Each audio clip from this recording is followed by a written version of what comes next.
বিসমিল্লাহির রহমানির রহিম। পরম করুণাময় ও অসীম দয়ালু আল্লাহর নামে শুরু। নাই যেটা বুঝলাম কি করে?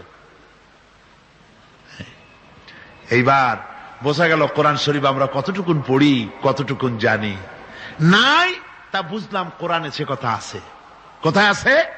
এখানে তা আছে। আল্লাহ রাব্বুল আলামিন বলেছেন, ওয়ালাউ তাকাওয়ালা আলাইনা বা'দাল আকাওয়িল, নবী যদি নিজের থেকে কোনো কথা বানায়া এই কোরআনের ভিতরে আমার নামে যদি চালাই দিতেন, আমি আল্লাহ রাব্বুল আলামিন নবীজির ডান হাতকে চেপে ধরতাম আর নবীর কণ্ঠ নালীকে আমি কেটে ফেলে দিতাম। নবীজি কোনো কথা বলেননি কোরআনের মধ্যে নিজের থেকে বানায়া। এটা আমার, এটা কার? আল্লাহ পাকের। চ্যালেঞ্জ। ১৫০০ বছর পার হয়ে গেছে, এই চ্যালেঞ্জের মোকাবেলা পৃথিবীর কেউ করতে পারে নাই। সুতরাং নবীর কথা হচ্ছে আল্লাহর কথা। নবীর কথা কার কথা? আল্লাহর কথা। নবীর হাদিস যেটা, ওহী হচ্ছে দুই প্রকার। ওহী কয় প্রকার? একটা হচ্ছে জলি আর একটা হচ্ছে খফি। একটা হচ্ছে প্রকাশ্য ওহী আর একটা গোপনীয় ওহী। প্রকাশ্য ওহী হচ্ছে কোরআন, প্রকাশ্য ওহী কি? আর গোপনীয় ওহী কি? হাদিস।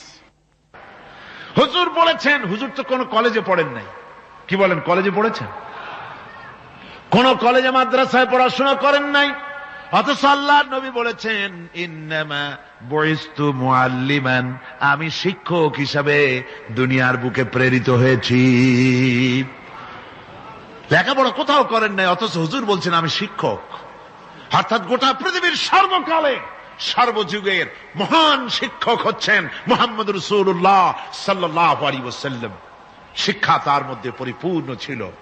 আল্লাহ তাকে শিখিয়েছেন, সব কথা তিনি বলেছেন, জ্ঞানের কোনো অভাব তার কাছে ছিল না। তবে হ্যাঁ, অনেকে বলে যে মুহাম্মদ সাল্লাল্লাহু আলাইহি ওয়াসাল্লাম হচ্ছেন সেই পুরানা মধ্যযুগীয় ব্যাপার স্যাপার। ওই মধ্যযুগীয় কোনো কথা আজকের যুগে চলতে পারে না। এটা হলো জ্ঞান বিজ্ঞানের যুগ। আমরা কিছু মঙ্গল গ্রহে যাব করতেছি, চাঁদ দখল করে ফেলেছি সেই কবে, চাঁদে পতাকা উড়ায় ফেলেছি, বাড়িঘর বানাবার জন্য ইট সিমেন্ট রড সবকিছু পাঠাবার ব্যবস্থা হচ্ছে চাঁদে। আর মঙ্গল গ্রহে তো আমরা যাব করছি। মুহাম্মদ সাল্লাল্লাহু আলাইহি ওয়াসাল্লাম কি চাঁদে নেমেছেন কখনো? এগুলি বেকুবদের প্রশ্ন। কাদের প্রশ্ন? বেকুবদের প্রশ্ন। আর মিয়া, তোমার বিজ্ঞান তো গেছে শুধু চাঁদে। চাঁদ কদ্দূর? মাত্র 2,32,000 মাইল দূরে। চাঁদ মাত্র 2,32,000 মাইল দূরে একটি উপগ্রহ মাত্র। পৃথিবীর সবচাইতে নিকটতম প্রতিবেশী, নিকটতম উপগ্রহ হচ্ছে চাঁদ। দৃষ্টান্ত দিতে গিয়ে আমি ওই ছোট্ট স্টোরিটি বুঝাবার জন্য মানুষের সামনে বলি। একবার এক স্বামী আর স্ত্রী দুজনে ঝগড়া লেগেছে। স্বামী স্ত্রীর ঝগড়ায় বেচারা স্বামী দুর্বল হয়ে গেছে, স্বামীর স্ত্রীর সামনে আর পেরে উঠছে না পারিয়া শেষ পর্যন্ত বলল, ঠিক আছে, তোমার মতো দাজ্জাল মার্কা বউর সাথে আমি আর থাকবো না, আমি চললাম, আমি এবার বিদেশেই চলে যাব, দেশেই থাকবো না। স্ত্রী কিছু বলতেছে না। স্বামী দেখে যে সন্ধ্যা পর্যন্ত স্ত্রী তাকে সাধেও না। মহা সমস্যা। বলেও বেচারা মুসিবতে পড়েছে, প্রেস্টিজ কনসার্ন হয়েছে, ইজ্জতের ব্যাপার। শেষ পর্যন্ত জায়নামাজ বালিশ টালিশ পেঁচাইয়া বিদেশের উদ্দেশ্যে নিজেকে তৈরি করে বারান্দায় নেমে বলল যে মাগরিবের রক্ত যখন হয়েই গেল, মাগরিবটা পড়ে নেই। মাগরিব পড়েছে, দোয়া তাসবিহ ইত্যাদি পড়ছে। দেখেনি স্ত্রীর পক্ষ থেকে কোনো কি দাওয়াত আসে যে আপনার যাইয়া কাম নাই। তো স্ত্রী বেচারিও বুঝে ফেলেছে তার স্বামীর দৌরত্ব কত দূর, সেই জন্য সেও আর কিছু ক্ষয় ঠয় না। এশা রক্ত যখন হয়ে গেছে, তখন বিড়বিড় করে স্বামী বেচারা বলছে, মানুষ নাকাউয়ার জাত, সন্ধ্যার আগে ছিলাম কোথায় আর এখন আসলাম কোথায়। বউ ঘরে বসে কয় যে বুঝছি, আর যাওয়া লাগবে না বিদেশে। ঘরের থেকে বারান্দায় নামি তুমি বলো মানুষ না কাউয়ের জাত, সন্ধ্যায় ছিলা কোথায়, এখন নামছো কোথায়? তোমার আর বিদেশে যায় কাম নাই, তুমি ঘরে এসে মশারির মধ্যে ঢোকো। বুঝলেন?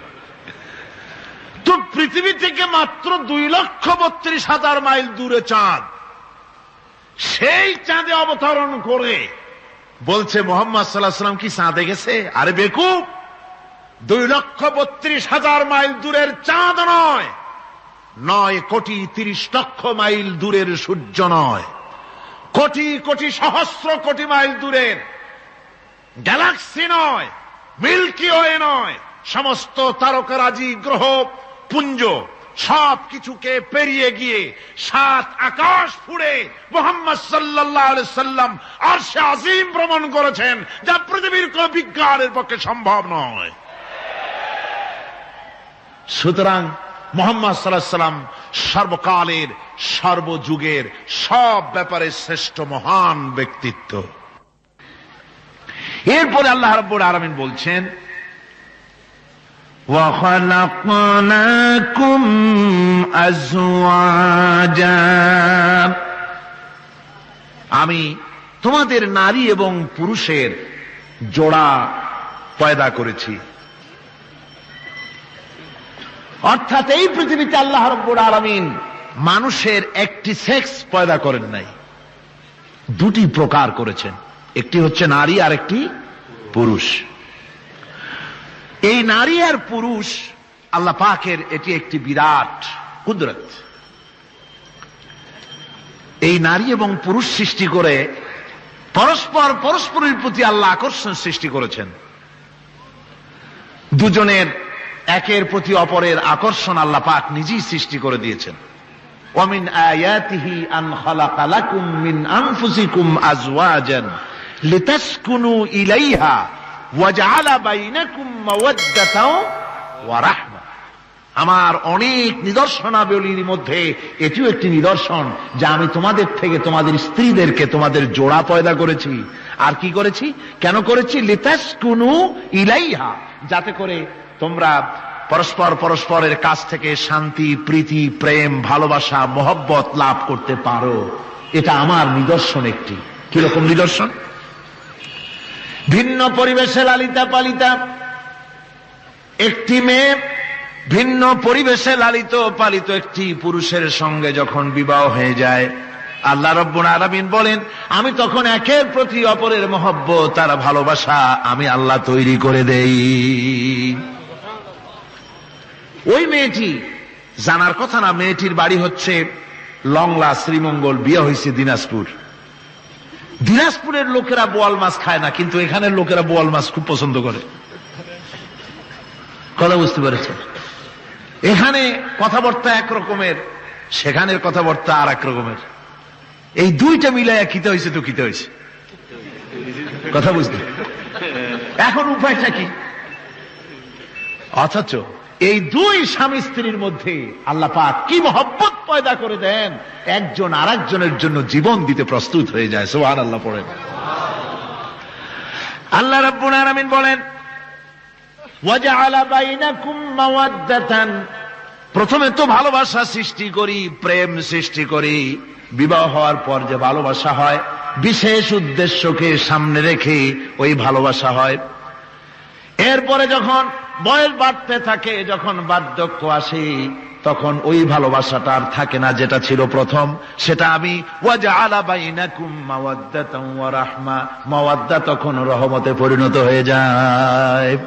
প্রথমে থাকে একটা প্রেম কেন্দ্রিক ভালোবাসা।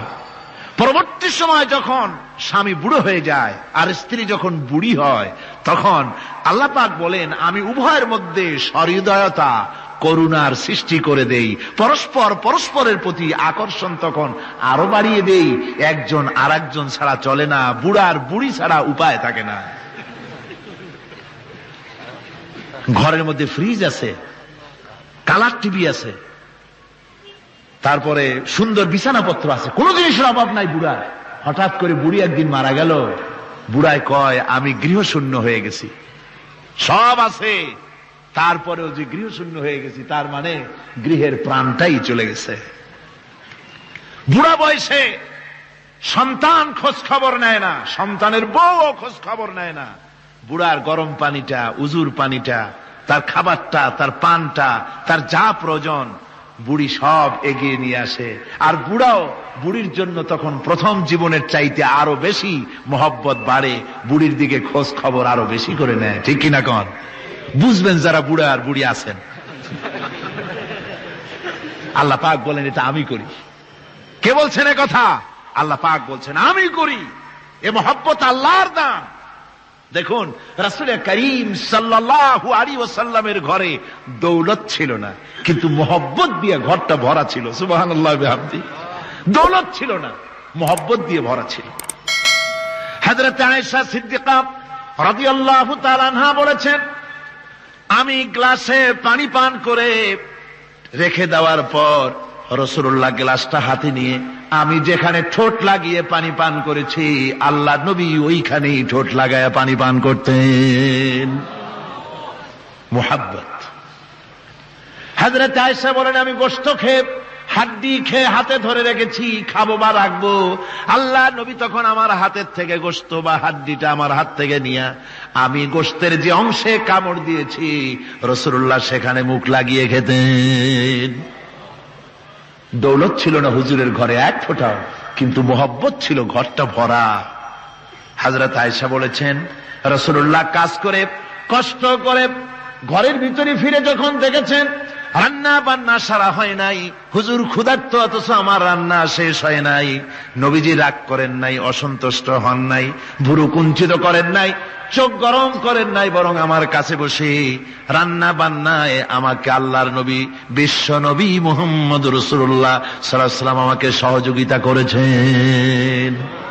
স্বামী স্ত্রীর ভালোবাসা হচ্ছে স্বর্গীয় নিয়ামত, জান্নাতের নিয়ামত। সুবহানাল্লাহ পড়েন। যেই ঘরে স্বামী আর স্ত্রীর মধ্যে সাপ আর বেজির সম্পর্ক, দাঁড় কুমড়োর সম্পর্ক, এই ঘরটা যতই বিদেশি আধুনিক সৌন্দর্যের উপকরণাদি দিয়ে ভরপুর থাকুক না কেন, এই ঘরটা, এই বিল্ডিংটা জাহান্নামের টুকরা। ঠিক না? আর স্বামী স্ত্রীর যদি ভালোবাসা থাকে তাহলে ঘরটা যদি কুড়ে ঘর হয় তারপরেও সে ঘরটা হচ্ছে একটা জান্নাতের টুকরা। অনেক স্ত্রী আছে স্বামীর সাথে মহব্বত নাই, উল্টোপাল্টা কারবার। ওই রকম এক স্বামীর কাছে খবর আসছে যে আপনি তো এই গ্রামের মাতবাড়ি করেন, বিচার আচার করতেছেন, আপনার বউ তো গোসল করতে গিয়ে পড়ে গেছে নদীর মধ্যে। তো লোকটা দৌড় দিয়েছে, দৌড়ে গেছে, যায় কয় যে কোন জায়গায় পড়ছে, কয় যে এইখানে পড়ছে। লোকটা তখন জোয়ারের পানি যাচ্ছিল এইদিকে, লোকটা দৌড় দিছে উল্টা দিকে। লোকেরা কয় যে মিয়া তোমার বউ পড়েছে এইখান থেকে জোয়ারের পানি এদিকে যায়, তুমি উল্টা দৌড়াও কেন? মাতবার বলছে যে দেখো এটা হচ্ছে আমাদের ইন্টারনাল অ্যাফেয়ার্স, এটা বুঝবা না।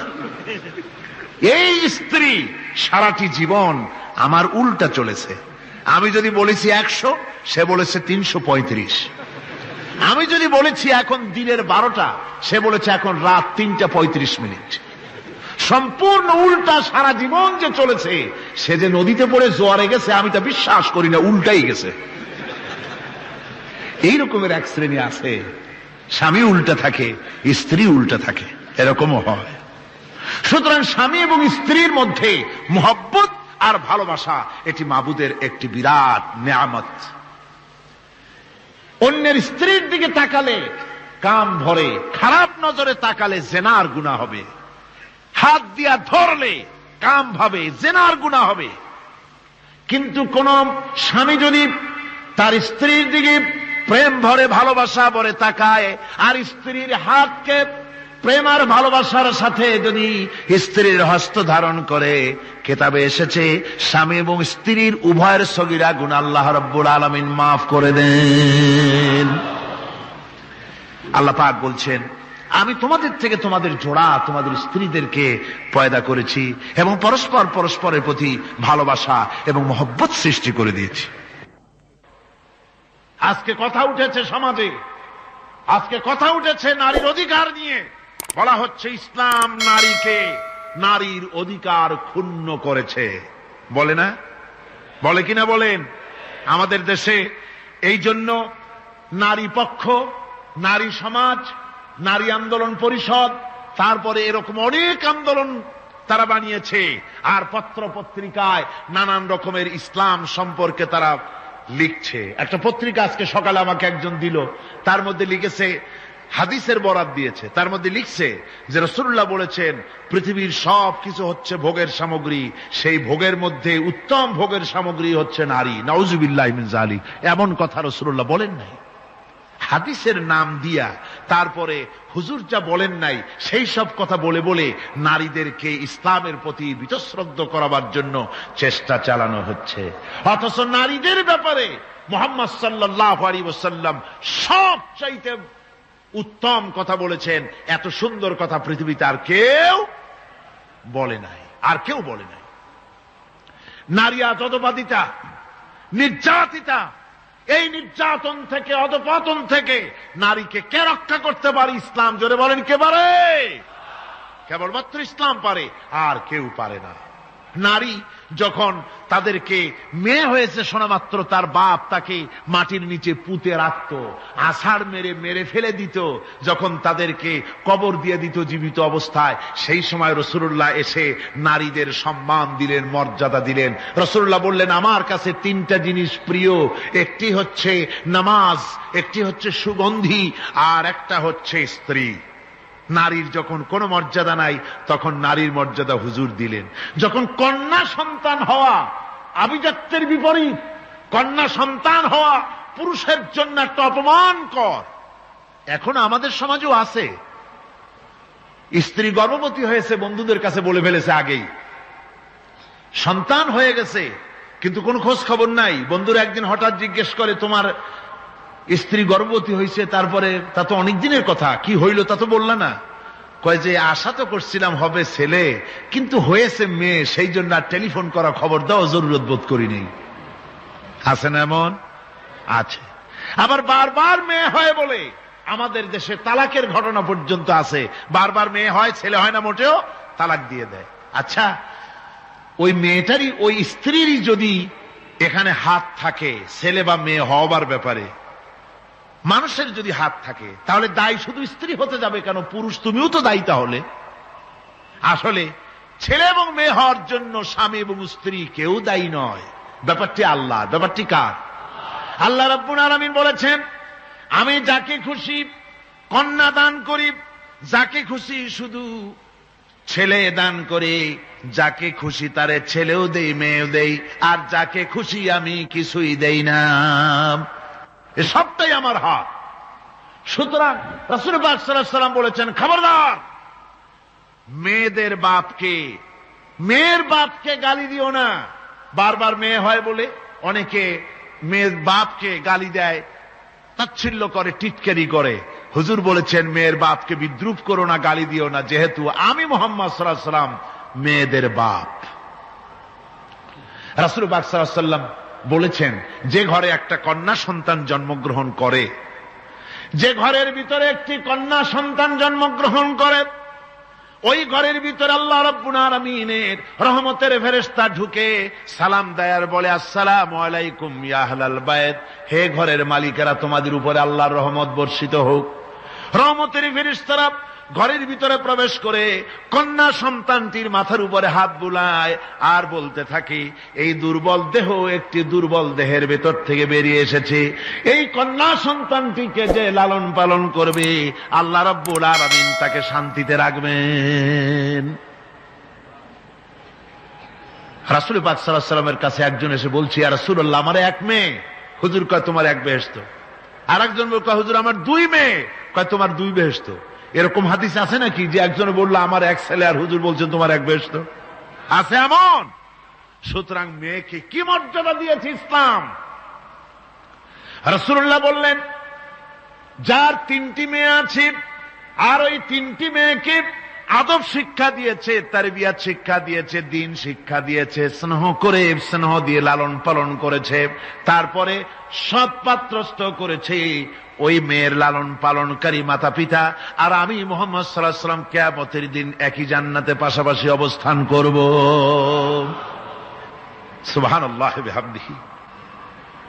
মেয়ের ব্যাপারে রাসূলুল্লাহ এত কথা বলেছেন, নারীদের ব্যাপারে এত কথা বলেছেন। হুজুর বলেছেন তোমরা যখন সফরে যাবে, সফর থেকে আসার সময় আমরা অনেকে হাদিয়া তোহফা নিয়ে আসি, জামা কাপড় মিষ্টি চকলেট ইত্যাদি আমরা নিয়ে আসি, আনি না? কি বলেন, আনি না? আল্লাহর নবী বলেছেন বাইরের থেকে, সফর থেকে, বাজার থেকে হাদিয়া তোহফা ঘরের জন্য জানবে, এনে যখন তোমরা তা দেওয়া শুরু করবে, সর্বপ্রথম মেয়ে থেকে দেওয়া শুরু করবে। মেয়েকে আগে দাও। হুজুর সাল্লাল্লাহু আলাইহি ওয়াসাল্লাম তার কলিজার টুকরা মেয়ে ফাতেমাকে মহব্বত করতেন, এত মহব্বত করতেন, কোন দিকে যাওয়ার আগে সকলের সঙ্গে দেখা করে শেষে দেখা করতেন হযরত ফাতেমার সঙ্গে।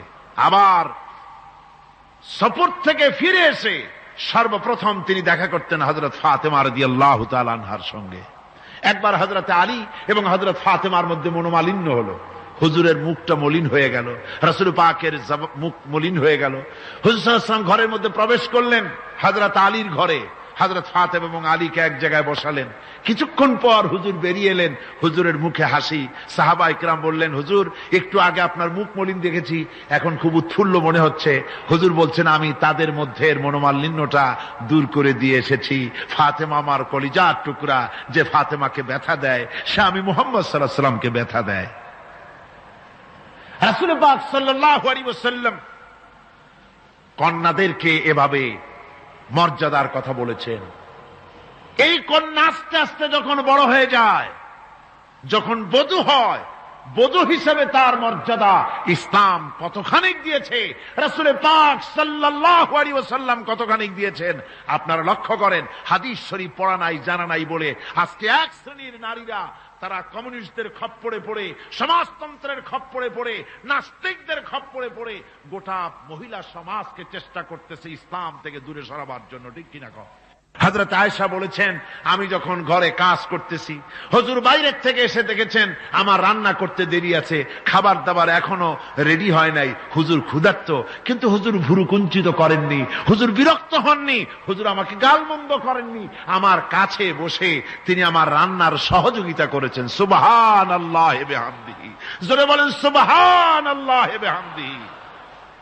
ভাইরা আমার, হযরতে আয়েশা সিদ্দিকা রাদিয়াল্লাহু তাআলা আনহা বয়সে কম ছিলেন অন্যদের চাইতে। বিশ্বনবী সমস্ত রাজকার্য, রাষ্ট্রীয় কার্য, নবুয়তের দায়িত্ব পালন করে স্ত্রীর হক আদায় করতে ভুলে যাননি।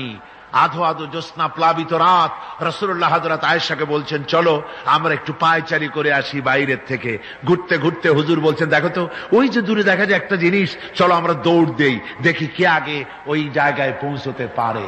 দুজনে মিলে দৌড় দিলেন। হযরত আয়েশা বললেন, আমি হুজুরকে পেছনে ফেলে দ্রুত গতিতে আমি দৌড়ে লক্ষ্যবস্তুর কাছে চলে গেলাম। হুজুর সাল্লাল্লাহু আলাইহি ওয়াসাল্লাম যখন ধীরে সুস্থে আমার কাছে এলেন, আমি বললাম, দেখছেন আপনি কিন্তু আমার সাথে দৌড়ে পারেন নাই। হযরত আয়েশা বলছেন, এর কিছু কাল পরে আবার একদিন রাসূলুল্লাহ দৌড় প্রতিযোগিতার ব্যবস্থা করলেন, দৌড় দিলাম। হযরত আয়েশা বলছেন, সেই সময়ের তুলনায় আমার শরীর কিছুটা স্থূল এবং ভারী হয়ে গেছে, আমি দৌড়াইয়া পারলাম না, আমি পেছনে পড়ে গেলাম।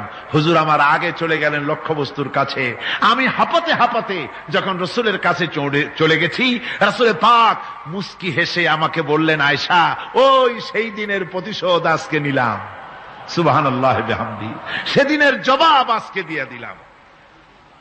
স্বামী স্ত্রীর দাম্পত্য জীবনের এই দৃশ্য কতখানি উপভোগ্য। সুবহানাল্লাহি ওয়া বিহামদিহি।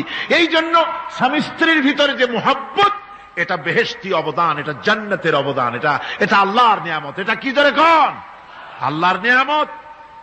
এই নিয়ামত যে ঘরের মধ্যে আছে সে ঘরটা বেহেশত। সে ঘরটা কি? বেহেশত।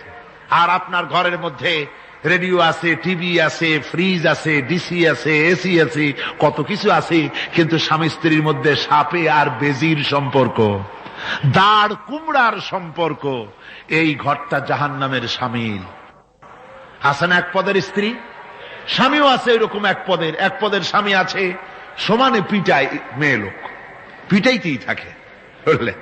রাসূলুল্লাহ বলেছেন, খবরদার স্ত্রীদেরকে মেরো না, দাসীদের মতো প্রহার করো না। তাহলে আগামী রাত্রে যখন তার কাছে তুমি যাবে, তখন কি তোমার শরম করবে না? রাসূল পাক সাল্লাল্লাহু আলাইহি ওয়াসাল্লাম নারী পুরুষের সমান অধিকার দিয়েছে। ভালোবাসা এবং মহব্বত থাকতে হবে, একে অপরের উপরে বাজিমাত করার প্রতিযোগিতা থাকা উচিত নয়। স্বামী হয়েছেন বলে তিনি একেবারে নওয়াবজাদা নসরুল্লাহ খান হয়ে যাবে তা না। আবার স্ত্রী স্বামীকে গোলাম হিসাবে ব্যবহার করবে তাও না। ভালোবাসা, শ্রদ্ধা, পারস্পরিক মহব্বত হিসেবে মর্যাদা সমান রাখা হয়েছে। কিন্তু মাঝে মধ্যে দেখা যায়, কিছু অভিযোগ পাওয়া যায়, স্ত্রীরা এমনও করে স্বামীকে একেবারে গোলামদের মতোই রাখে। এই রকমের এক শ্রেণীর আছে। সমান অধিকারের চিন্তা নিয়ে স্বামী নির্যাতনের কোনো প্রশ্নই ওঠে না। রাসূলুল্লাহ আবার মর্যাদা পুরুষের এক ধাপ বাড়ায় দিয়েছেন। আল্লাহর নবী বলেছেন, এই পৃথিবীতে মানুষকে যদি আমি মানুষের সামনে সেজদা করার জন্য যদি অর্ডার করতাম, তাহলে দুনিয়ার সমস্ত নারীদেরকে অর্ডার করতাম তার স্বামীকে সেজদা করার জন্য। মর্যাদা বাড়ানো রয়েছে, কিন্তু অধিকার সমান, সমান অধিকার দেওয়া হয়েছে। ইসলাম নারীর অধিকার দিয়েছে, স্বামী স্ত্রীর মহব্বত এবং ভালোবাসা সৃষ্টি করে দিয়েছেন। এটা আল্লাহর নিয়ামত। আমার বন্ধুগণ, আজকে আমার সমাজে বলা হচ্ছে নারীদেরকে ঠকাইছে ইসলাম। বলে কি দিয়ে ঠকানো হলো? বলে ইসলাম ঠকিয়েছে একটা ছেলে সমান দুইটা মেয়ে। একটা ছেলেতে যা পাবে দুইটা মেয়েতে তাই পায়, এই জন্য মেয়েকে ঠকানো হয়েছে। একথা বলেছেন আমাদের দেশের সুপ্রিম কোর্টের একজন চিফ জাস্টিস, অবসরপ্রাপ্ত, নাম নেব না আমি। তো আমরা এটা শোনার পরে বললাম যে বাংলাদেশ পৃথিবীর দ্বিতীয় বৃহত্তম মুসলিম দেশ, এই দেশের সুপ্রিম কোর্টের চিফ জাস্টিস হয়ে কোরআন সম্পর্কে জ্ঞান এত নগণ্য, এত কম, এত পুর। তার জ্ঞানের এই বহর দেখে আমাদের শুধু করুণাই হয়। কোরআনে কারীমের এক জায়গায় তিনি দেখেছেন এক ছেলে সমান দুই মেয়ে, কিন্তু মেয়েকে যে আরো অনেক জায়গা থেকে দেওয়া হয় তা কি লক্ষ্য করো নাই? ছেলে তো এক জায়গায় পিতার কাছ থেকে বোনের ডাবল পেল, বোনের তুলনায় বেশি পেল এক জায়গায়, কিন্তু বোনকে মেয়েকে অনেক জায়গা থেকে আল্লাহ দেওয়ার ব্যবস্থা করেছেন। এই মেয়ে লোককে পিতার কাছ থেকে পাবে, স্বামীর কাছ থেকে পাবে, ছেলের কাছ থেকে পাবে, ভাইয়ের কাছ থেকে পাবে, মায়ের কাছ থেকে পাবে। 5 জায়গা থেকে পাওয়ার ব্যবস্থা আল্লাহ তাকে করে দিয়েছেন। জোরে বলেন সুবহানাল্লাহ। 5 জায়গা থেকে তার পাওয়ার ব্যবস্থা আছে। এক জায়গায় একটু ছেলেকে বেশি দিয়েছে, দেখেই তার চোখ কাড়া হয়ে গেছে। আল্লাহর উপরে কমেন্ট করতেছে, নাউযুবিল্লাহি মিন যালিক। নারীকে ইসলাম সবচাইতে বেশি অধিকার দিয়ে তাকে প্রতিষ্ঠিত করেছে, সবচাইতে বেশি অধিকার তার। সব জায়গায় তাকে প্রতিষ্ঠিত করা হয়েছে। নারীদেরকে মহারণা দেওয়া ফরজ করে দেওয়া হয়েছে। নামাজ রোজা যেমন ফরজ, মহারণা দেওয়া তেমন কি? সেই মহারণা আজকাল বাঁধা হয়, বিশেষ করে রাজধানীতে, শহর সমূহে মহারণা বাঁধে। যত বেশি টাকা ততই সুনাম নাকি হয়। সেই জন্য জিজ্ঞেস করা হয়, মেয়ের বিয়েতে মহারণা কত হলো? কয় মহারণা হচ্ছে 5,73,793 টাকা 75 পয়সা। বাবা, আদায় করে না কিন্তু মোটেও, ফাঁকি দেওয়ার ব্যবস্থা সব। সোনা দিলাম এত, খাওয়াইলাম এত, বাকি সব ইদিক সেদিক। মনে রাখবেন মুসলমানেরা, মহারণা দেওয়া নামাজ রোজার মতোই অবশ্য পালনীয় একটি কর্তব্য আল্লাহ রাব্বুল আলামিন করে দিয়েছেন। কোন স্বামী যদি মহারণা ধার্য করার পর যদি আদায় না করেন, স্ত্রী যদি স্বেচ্ছায় মহারণার টাকা মাফ না করে দেয়, তাহলে কিয়ামতের দিন ওই স্বামীকে আল্লাহর দরবারে জেনাকারের কাতারে দাঁড়াতে হবে।